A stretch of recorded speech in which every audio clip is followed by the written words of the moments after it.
Es-tu plutôt team TL pour le suivi GPS et les longues sorties de randonnée ou plutôt team PR pour une pratique VTT plus sportive et engagée? Avec la sortie de l'Amflow TL, certains d'entre vous se sont peut-être demandé est-ce que je devrais opter pour le PR avec sa batterie amovible ou plutôt pour le TL qui est quand même un peu moins cher? Commençons ici par le TL. À mon avis, c'est avant tout un vélo de randonnée trekking, malgré la fourche à suspension de 120 mm et les 105 mm de débattement à l'arrière. Mais on le voit déjà, sa classification de niveau 3. Donc il n'est pas destiné à une utilisation VTT intensive. Et bien sûr, grâce aux accessoires, on a pas mal de possibilités de l'utiliser aussi en ville. Et c'est là, en fait, la vraie différence. Tout le vélo est vraiment réglé pour être très très confortable. Rien qu'avec le guidon et le cadre court, on est assis très droit et vraiment à l'aise. Sur l'Amflow PR, en comparaison avec le TL, on a bien sûr une orientation beaucoup plus sportive.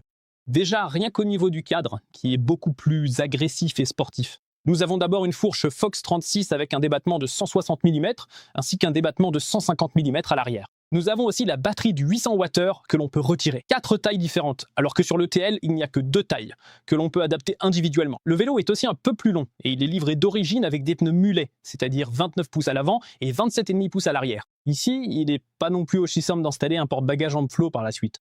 Ça coûte aussi un peu plus cher. Tu trouveras les vélos sur notre boutique en ligne. J'ai hâte de lire tes commentaires à ce sujet.